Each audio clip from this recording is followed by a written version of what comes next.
This episode of On the Record is brought to you by Ingersoll Tillage, specializing in seedbed solutions. Whatever seedbed challenges you have, Ingersoll can give you the right tools to get the job done. For more information, visit ingersolltillage.com. I'm Managing Editor Kim Schmidt. Welcome to On the Record. Here's an update on what's currently impacting the ag equipment industry.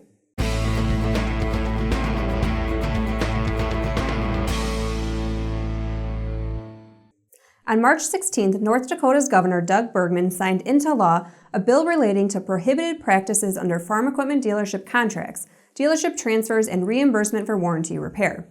The law goes into effect on August 1st to allow manufacturers time to make the necessary internal adjustments to bring their processes into compliance. We spoke with Matthew Larsgaard, President and CEO of the North Dakota Implement Dealers Association, on how the new law will benefit dealers. He laid out two areas he believes are the most helpful provisions. I believe the most helpful provisions within our bill would include the following. First one is that the bill establishes a fair process through which dealers may transfer or sell their dealership. And secondly, North Dakota state law currently requires manufacturers to reimburse dealers for warranty labor at the dealer's non-warranty customer pay rate. Our bill enhances this law by requiring manufacturers to reimburse dealers for both parts and transportation at the respective dealer's customer pay rate. One interesting dynamic to the warranty reimbursement concept and our legislation is that we have expanded the reimbursement provisions to apply to product improvement programs, factory maintenance plans, extended warranties, and a number of others.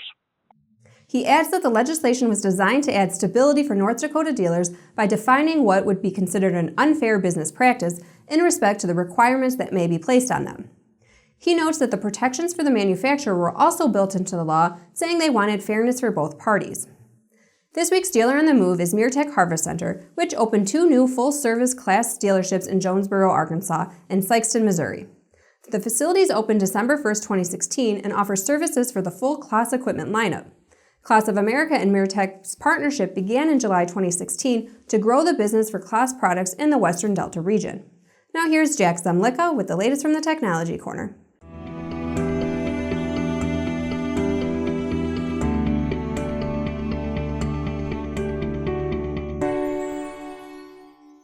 Thanks, Kim. As dealer optimism continues to inch upward heading into the second quarter of 2017, no-till farmers are anticipating increased adoption of precision farming equipment this year. Respondents to the 9th annual No-Till Farmer Operational Benchmark Study forecast higher use of 10 different precision technologies in 2017 compared to the last 2 years. Topping the list is yield monitor data analysis, with about 49% of no-tillers planning to utilize the technology, a more than 8% increase over 2016 and 2015. Also seeing a sizable jump is planned adoption of auto boom shutoff, from about 32% last year to more than 40% in 2017. Field mapping is on the rise as well, with more than 48% of no-tillers planning to make use of the technology in 2017, compared to about 40% during the last 2 years. While guidance and auto steer systems may be considered standard precision technologies by some, 57% of survey respondents plan to use these precision platforms in their operation in 2017, up from just less than 50% the past 2 years. Rounding out the top 5 is use of auto seed shutoff, increasing from about 29% in 2016 to more than 34% this year. It's also worth noting that despite the forecasted increases in technology adoption, no-tillers only plan to spend about $200 more per farm on precision equipment than a year ago, according to the study. In 2016, no-till farmers averaged about $2,400 per farm in precision farming expenditures. This year, they forecast spending an average of about $2,600 per farm. However, it's worth noting that survey projections made at the start of the year don't always coincide with end-of-the-year totals. In 2015, no-tillers exceeded their planned expenditures on precision farming products by more than double. They initially forecast an average investment of about $2,600 per farm, and reported spending more than $6,300 per farm on average. Back to you, Kim. Thanks, Jack. Only 3 times in its 179-year history has John Deere experienced 3 years in a row of declining sales. During its 179 years, the largest manufacturer of farm equipment has never had 4 straight years of declining sales. Speaking at USDA's 2017 Agricultural Outlook Forum last month, Luke Chandler, Deere's deputy chief economist, said 2016 was the 3rd year in a row for declining sales for us, only the 3rd time in our history this has happened. We're hoping that 2017 does not create new history for us. According to Chandler, between 2013 and 2016, John Deere net sales from equipment operations declined in every major regional market. In the US and Canada, sales fell by 34%. In Latin America, they're down by 49%. In Western Europe, net sales dropped by 27%. In Asia, Africa, and the Middle East, they're down by 29%. In Central Europe and CIS, net sales are down by 19%. And in Asia Pacific, Australia, and New Zealand, they're flat for this 3-year period. Rocky Mountain Dealerships, Case IH's largest dealer in Canada, reported its 4th quarter and year-end results on March 14th.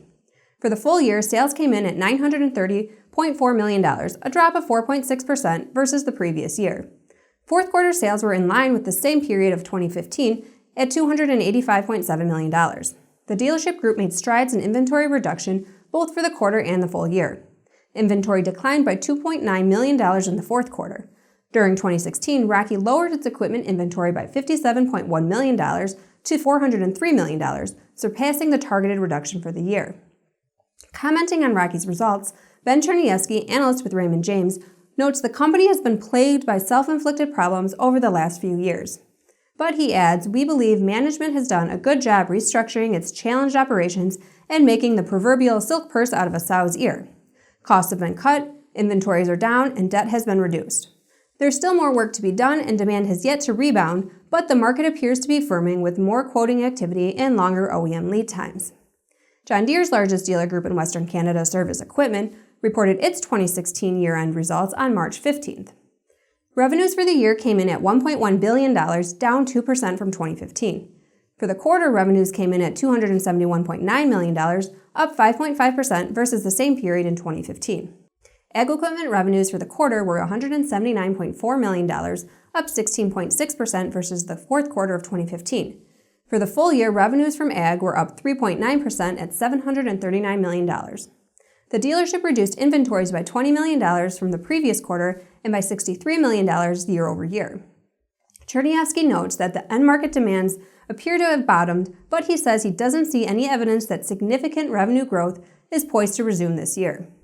Now from the Implement and Tractor Archives. Henry Ford completed his automobile plow in 1905 using a Ford Model B automobile 4-cylinder engine and planetary transmission. His chief engineer, Joe Gallum, heavily modified a Dodge Brothers frame, bringing it to a point in front for maneuverability. The rear wheels came from a ground-powered corn binder. In 1907, Gallum improved the automobile plow by replacing the cylindrical convection radiator with one from Ford's luxurious Model K Auto. He relocated the fuel tank above the front axle to improve traction and installed a coil box. As always, we welcome your feedback. You can send comments and story suggestions to kschmidt@lessitermedia.com. Until next time, thanks for joining us.